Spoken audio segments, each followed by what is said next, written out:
Olá pessoal, bom dia. Hoje a gente vai conversar um pouquinho sobre os editais do PNLD e as ações governamentais que antecederam a criação desse programa. Especificamente sobre a Comissão Nacional do Livro Didático, que foi criada na década de 30, que era um órgão do governo. Se vocês observarem lá no texto, vocês vão ver que ele está dentro da estrutura organizacional do governo e da Secretaria de Educação, e era um órgão que tinha como função, né, avaliar o livro didático e criar uma lista que seria disponibilizada para que as escolas pudessem divulgar e adquirir esses livros, tendo como base os critérios que vinham elencados lá no edital que a comissão divulgava. Então, o que é que a gente vai destacar, né, desse momento e da comissão? É que, apesar da busca pela qualidade do livro, os elementos que tivessem minimamente, né, alguns elementos que atendessem às necessidades educacionais da época, a gente não pode deixar de salientar que o momento era um momento político difícil, que a comissão acabava legitimando, procurando legitimar o governo.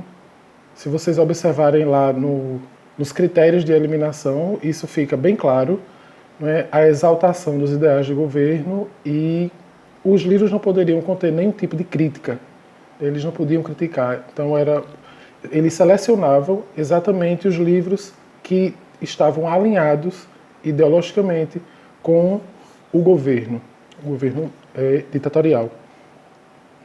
E apesar dos membros da comissão não poderem participar das propostas de livro, era comum que membros tivessem da obra, participação em parte da obra, ou até mesmo da obra completa. Para poder facilitar esse processo, era comum, né, vocês viram lá, que era comum que eles enviassem para a filha do presidente, para a mulher do presidente, um exemplar do livro com bilhetinhos, dedicatórias. Então tudo isso, na verdade, fazia com que a gente soubesse que os livros dos amigos, das pessoas mais conhecidas, eram os livros que eram selecionados. Até porque eles sabiam exatamente o que era que deveria ter no livro e como era que ele deveria ser. A comissão ela teve aí a atuação até a década de 60, quando a gente vai ter a instauração do regime militar, e o trabalho com o livro também segue a mesma linha, que era de legitimação do regime e de seleção de livros que atendessem às ideologias do governo vigente.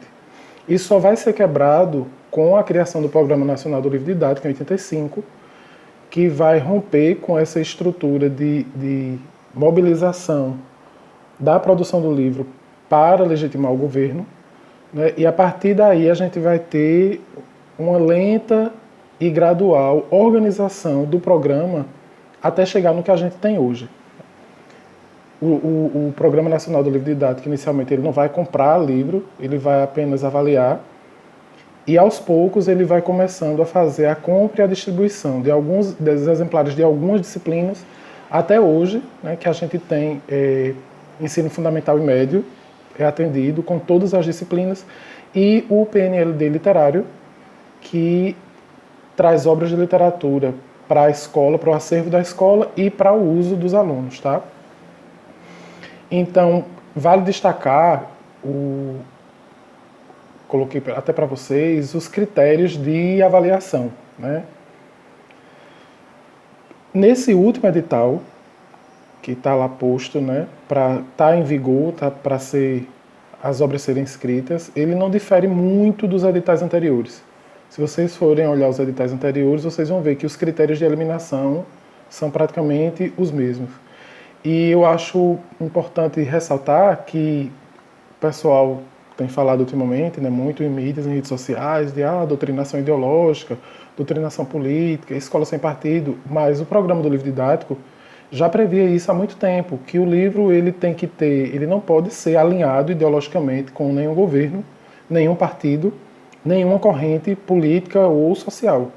Né? Agora, os livros eles precisam trazer os conceitos da ciência e estimular a reflexão, a crítica. Então, uma coisa é você fazer uma doutrinação, você fazer com que o aluno ele acredite naquilo que ele está em um determinado conceito, ou com que ele veja, entenda, reflita e critique.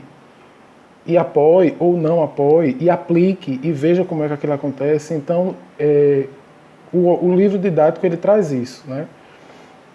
Então, no edital, o que é que a gente tem? A gente tem as especificações técnicas do livro, como é que eles devem ser, em termos de o que é que tem que ter na capa, contracapa, folha de rosto, quantidade de páginas, né, tamanho e a organização pedagógica, os critérios de eliminação e a legislação que ele deve seguir.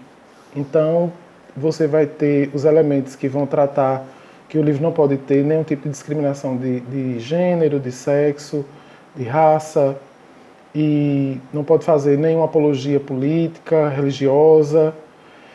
Então, essa tentativa de trazer o conhecimento científico para a sala de aula, para o aluno para a escolarização básica, né, o aluno do ensino fundamental e médio, foi se aperfeiçoando até a gente chegar no edital que a gente tem hoje. A comissão, até 2017, a comissão de escolha do livro, era organizada pelas universidades públicas. Né? A partir de 2017, essa comissão ela deixou de ser organizada pelas universidades e ela passa a ser organizada pelo MEC. E aí tem uma portaria que diz os membros que devem compor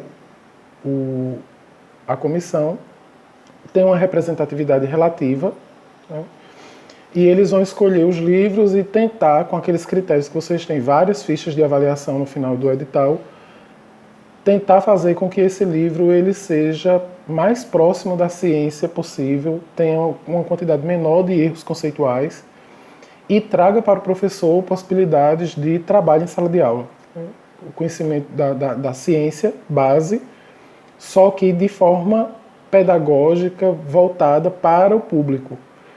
É diferente você ter um artigo científico de história ou de educação e você fazer essa aplicação ou fazer essa implementação para a educação básica. Então, existe um processo aí de estruturação no texto, nas ideias, que vai ser específica, né, para cada um, mas ele vai ter que seguir as diretrizes e a organização da ciência base dele. No nosso caso, a ciência histórica. Né? Por isso que a gente tem lá o uso de vários documentos, fontes primárias, de uma forma geral, mas trabalhada de acordo com as características do público que a gente está atendendo. Então, era isso sobre os editais, né? Destacando aí a Comissão Nacional do Livro Didático da década de 30 e o PNLD da década de 80, e de como o PNLD ele vai sendo estruturado, melhor dizendo, durante o período em que ele tem sido, né, objeto de compra, de avaliação, compra e distribuição dos livros didáticos para o país inteiro. Tá? Então, basicamente, eram esses dois temas que eu queria que vocês compreendessem melhor e sinalassem lá no texto, na produção textual, sobre os editais. Tá? Então, abraço e até a próxima.